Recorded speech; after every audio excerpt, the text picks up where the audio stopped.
Hello, everyone. It's Charlene Lee, and I'm very excited to be here today. I'm actually on the road. I'm in London for a talk with a company that I'm doing tomorrow. But again, it's just kind of funny to do this at 5 o'clock in the afternoon rather than 9 o'clock in the morning in San Francisco. So, very excited to see all of you. Today, I'm going to be talking about how to escape pilot purgatory. And some of you may have been doing some pilots and some succeeding or not. So, I would love for you to share what have the results been of you doing AI pilots? What have your pilots been? What's the scope of them? Did they fizzle? Did they soar? What do you think drove with the outcomes that you got? So would love for you to participate today in the live stream, or if you're listening to this afterwards, just put them into the comments. I would love to hear from you. What's working for you? What isn't?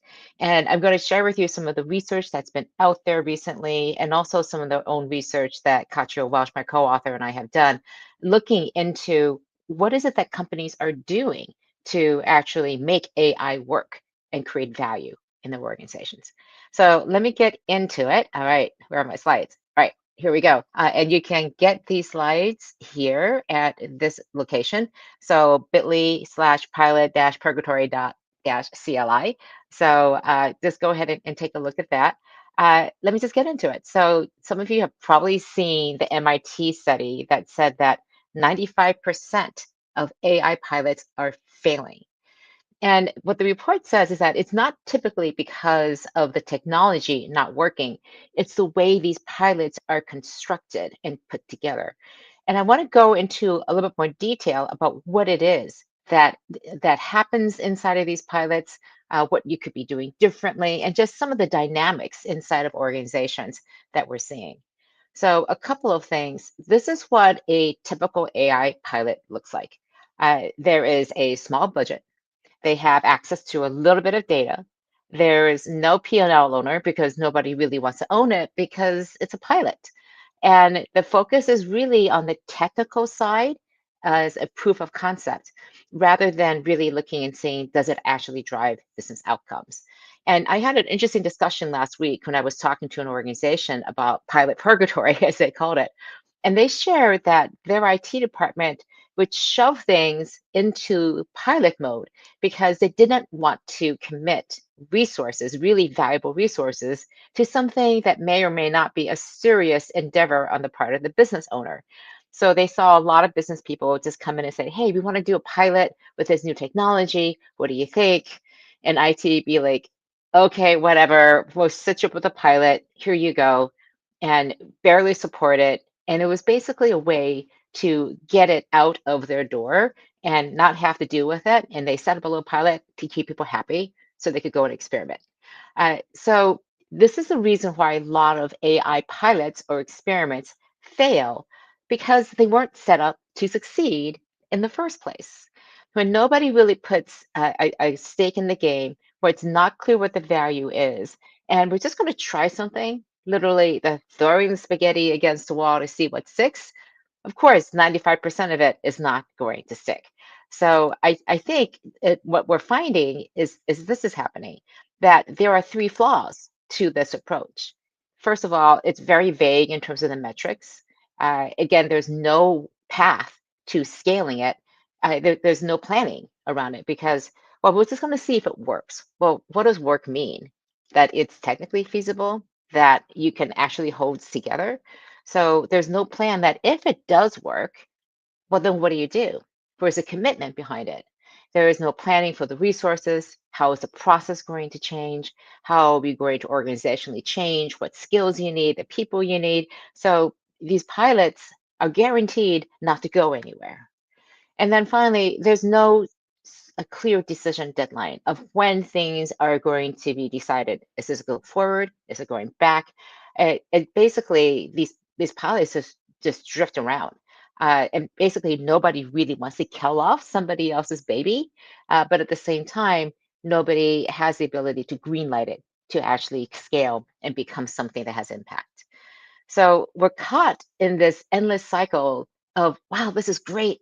AI has so much potential. Let's see what you could actually do with it. And I think that the biggest problem that we have is that when we are trying to do these pilots, We have the best intentions to go and do something with them to make them impactful. But the reality is, we're not setting them up to be able to be successful. So I just have one more slide and then I see some comments here. I'll go check on those in just a second. So what does it mean when you run all of these failed AI pilots? Again, it's just a cop out because nobody wants to make a commitment. Feasibility is a reason why people often do these pilots, and it's just a false comfort to say if the goal was actually critical, if it was strategic, then feasibility wouldn't be an issue. The resources would follow to make it feasible. So testing feasibility with a pilot is a self-defeating purpose because if you're doing a pilot, it means that it probably isn't feasible. It's not a no-brainer to just go forward with it. So by definition, it's not going to be feasible. And then also sometimes what I've seen happen is that a really nice pilot goes smoothly and everything, and then when it actually starts hitting the wall of reality, it becomes hard. And this friction of this real implementation makes people like, well, no, this doesn't match what we had in our pilot. We're going to stop this because our pilot said this was going to be easy. It was going to be straightforward, and it's not. So again, this is what it means to run pilots that aren't constructed well. And again, I think we could all save ourselves a world of hurt if we just stop doing pilots. So let me talk about a different alternative here. And Jay just has, and thank you, Jay, for sharing the slides too as well on LinkedIn. And Jay has this to share. Our first pilot went really well. We had everything well defined, good data, and showed us savings in the amount of time we spend doing data analysis. Fantastic, Jay. I think you could teach a masterclass in how to do this correctly. Because I think that's the key thing is what do you want it to show? What do you want it to be defining? And what do you expect to see out of it? So again, I think this is a really important thing to have and to show. All right, I'm just going to put up the slides again here so you can see them. All right, let me go on to the next slide. All right, so what we really advocate is to just don't do AI pilots anymore. Just don't do pilots, and instead treat these AI initiatives as strategic AI initiatives, not something that is optional. It's not over there to the side that nobody cares about. If you're going to use AI, you got to be in it all the way. And what I mean is, if you're going to start something with AI, then make it count, make it strategic to say, this is really important to us. This initiative, our value, the value we want to drive with AI is strategically important to us. So we're going to figure out a way to make it work. And the whole idea of starting out with this initial phase is to figure out how big, how fast, what are the resources we need to get this done. It's not to say, well, let's try pilot for 6 months, see what happens, evaluate it, and then decide do we go forward with it. That is a recipe for disaster, for not working, because you're not linking AI to a strategic, important objective. And I can't tell you enough how important this is because if you treat AI as a must do rather than a nice to have, then you will never do pilots again. So when I was speaking to this group about no doing no more pilots, people actually stood up and started cheering because they were so excited to hear this, that somebody was saying what they all were feeling, that pilots got them nowhere. So stop doing pilots.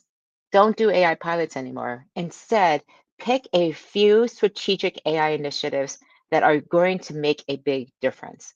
Fully invest in them, get the stakeholders backing behind these, and really make the case for how AI is going to help you achieve your strategic objectives.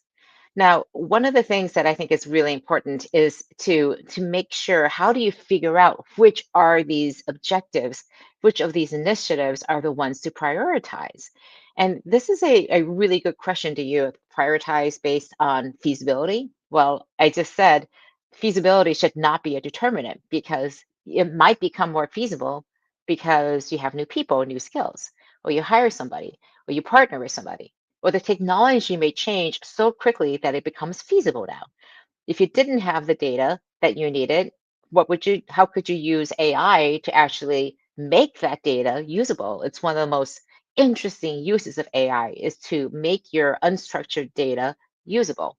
So feasibility becomes less and less of an issue for prioritization.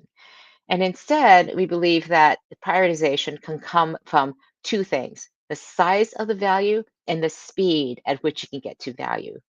And somebody called out speed is just another form of feasibility, isn't it? Well, the difference is that feasibility is an ability to say no to a project. Because this is not feasible, we're not going to do it. The other side of it, speed, says that if we can execute this at speed and we can put the resources against it, then that's a reason to go forward with it. So one is a positive go forward with a strategic initiative. It's an enabling prioritization versus feasibility, which is a negative prioritization. So you want to green light the initiatives that have the biggest impact, the size of value, and the fastest speed. We call this the double S matrix for prioritizing your AI efforts. And we find that some are what we call momentum makers. These are ones that are going to be really high in value. You can also get to with speed. Now, those will not always be very obvious. More likely, you're going to have either quick wins, these small little quick wins that again build momentum, but also maybe not as high in value. And then you have the strategic bets. These are the ones where you just go, we're going all in. We're going to go all in. And these are ones that are going to create a tremendous amount of value, but they're going to take more time to develop. And then you have the dead ends. Just don't do those. So this is the key, I think, is that to avoid pilot purgatory, you need to do some of this prioritization upfront. You need to make some of those choices and say no to people who may say, but I really want to do this project. And you can point to that matrix and say, love that project, but we have to prioritize these other ones that are going to deliver bigger value faster. Now, if you can work on this project of yours and find a way to increase the value or increase the speed, we could potentially prioritize that sooner. But these are our priorities because they are the ones who are going to drive the biggest value against our strategic objectives. So that's just one way to be thinking about it. And the key question I have then that often we all often say is that speed is a new moat, and the moat being this is the way that you preserve your competitive advantage and your ability to win in the marketplace. And so speed is the thing that differentiates your organization from somebody else's, because everybody is going to have the same access to the same AI. The same efficiencies can be gained, the same types of engagements, the opportunities to reinvent yourself, again, the speed at which your organization can adopt AI and also adapt to AI and the changes it brings to your organization is what's going to differentiate you. So, one thing I do want to emphasize is that the three areas of discipline for the impact of AI to drive value are these three things. And Jay Bryant talked about this, that you have very clear definitions of success and that it's measurable business value. So in Jay's case, it was better data analysis that was leading to better decisions. But there's also a pathway for scaling in that you start with a clear idea of what the required technology is. You are thinking about the processes that will change because of this and organizational changes, staffing, governance, all these nitty gritty details are worked out in advance and you're anticipating. Now, it's not to say you have it all worked out because you may want to put in some checkpoints to check very quickly. Again, these are predefined checkpoints every 4 to 6 weeks or so to say, okay, are we scaling this? Or do we have to pivot? Or do we actually have to stop because we're not getting anywhere near the results that we expected? And so these checkpoints give you those places to just make sure you're still going in the right direction. But it's not a pilot. It is a strategic AI initiative that is important to the organization, important to your top executives and your stakeholders to make it work. So I do want to take a moment here and just talk a little bit about how AI, these initiatives and pilots are different than what we call experiments. Because somebody was saying, so when you say no more AI pilots, is there no more experimenting? Do we just stop all the efforts that everyone is saying? No, absolutely not. In fact, I really believe that AI experiments are absolutely crucial to the success of AI in your organization. AI experiments are very different from pilots. Experiments are a crucial part of what we call continuous learning. This is how you learn. You're experimenting, you're seeing what works, you're trying out a new technology, you're trying out a way that you could change your processes. You're experimenting yourself personally or with a team or the organization. And so this is not the same thing as committing resources to a strategic AI initiative. In that one, you're still trying lots of different things, but you have a very clear outcome that you are driving towards. With experiments, the objective is just to learn. You're trying to see, how does this work? I want to understand it better. How does it work in our environment? So this is a very different level and scale. Experiments are oftentimes done by individuals who just go, I wonder if this could work. They have an interesting question and they want to try and see it. Now, that could get more extensive and expansive to include bigger experiments, but they're still experiments. So be sure to label your experiment as that, where the outcome is not a strategic initiative, it is not business metrics. The outcome and the purpose of experiments is to learn. And so have a bucket of time dedicated to that, of resources, of people, of technology, for example, sandboxes where you can play with things, and then you can break things and experiment and blow up things and it won't matter. So make sure you carve out experiments and understand that those are different than your AI initiatives. And again, don't do pilots. Just don't do them anymore. All right. I just want to see if there are any other questions here. Oh, this is a great point here. So Jay Johnson, love having the two J's here, said, check Brene Brown's interview in the New York Times. Executive management's lack of courage, humility, and intergenerational empathy is what's driving a lot of the problems, I assume. Yeah, Brene Brown had a great interview in the New York Times a few weeks ago. And again, just she's just wonderful. So, but I think Jay's point is that a lot of the reasons why these pilots don't work, and the MIT study points to this, is the lack of boundaries of decisions that are not being made at the beginning of these pilots that is leading to these problems. So it is a leadership and management failure, not a technology failure.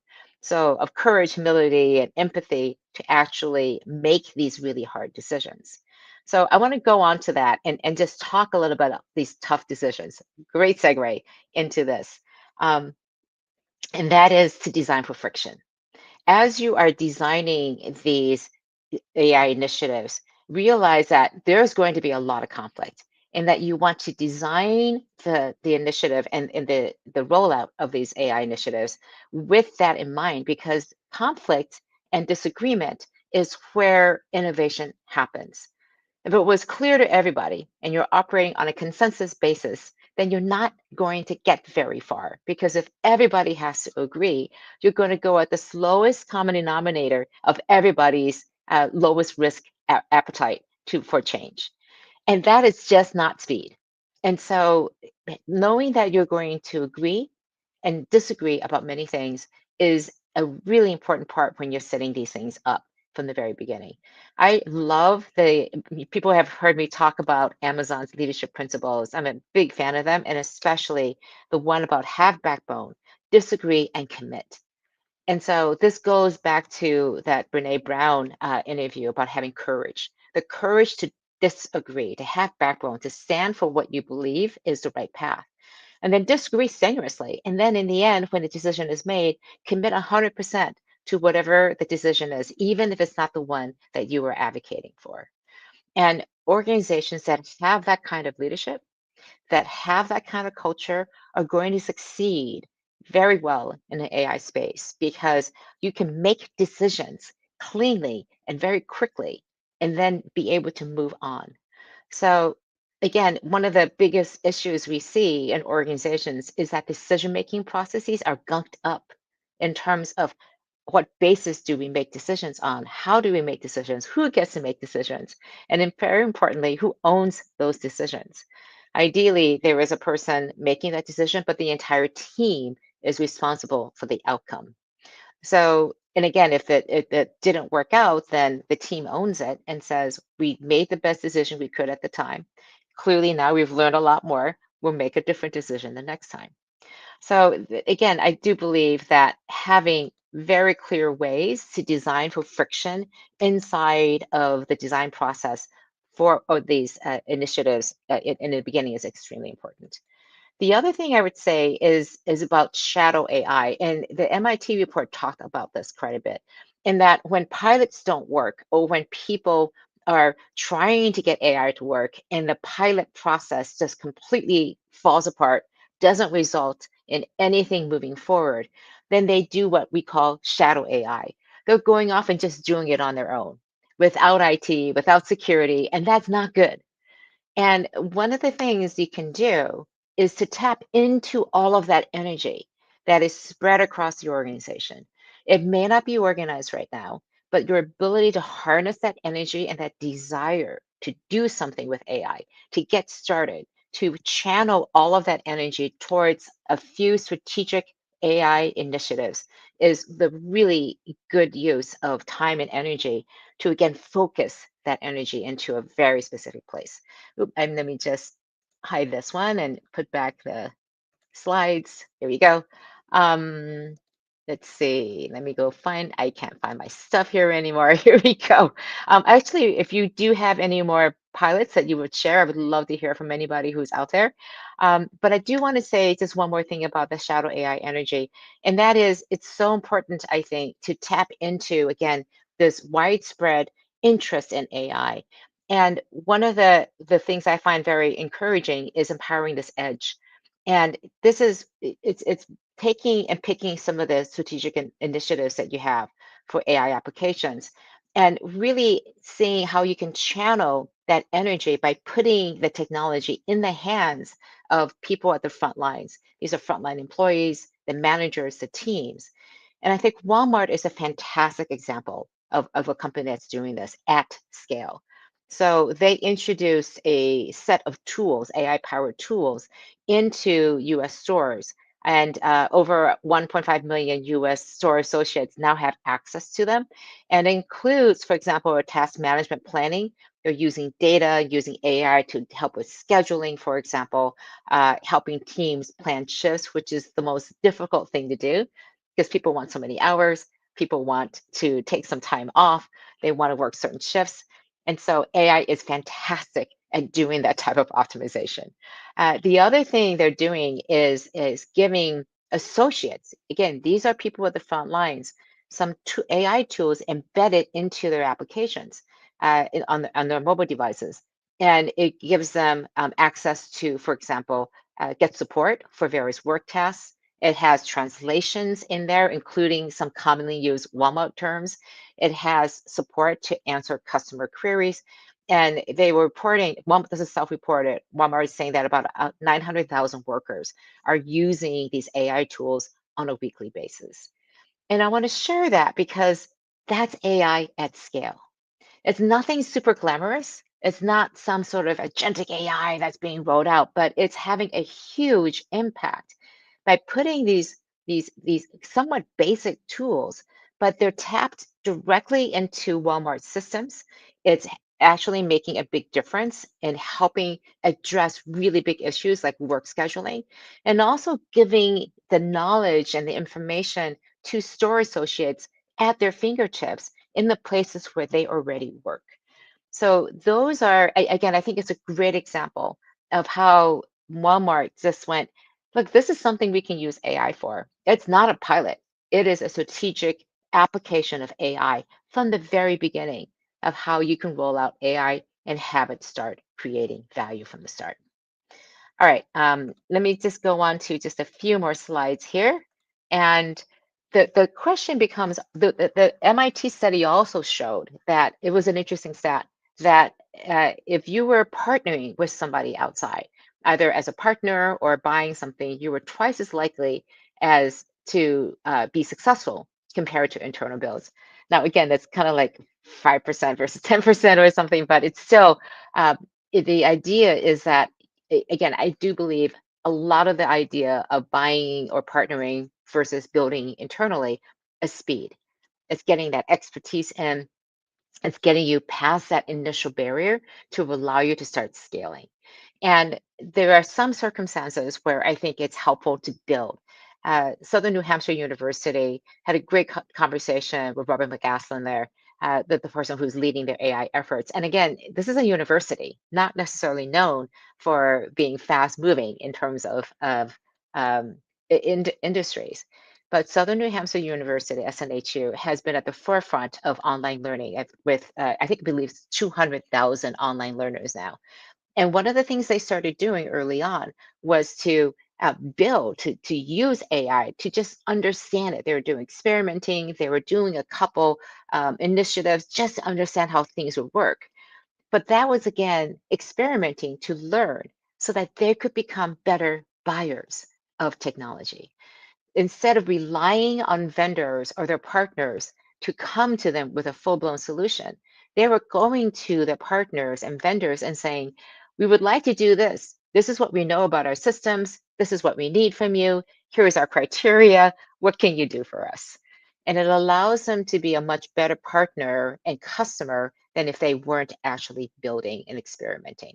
So I don't think it's so much a black and white build or buy. I think there are some circumstances where you can build in order to be a better and more informed buyer and partner.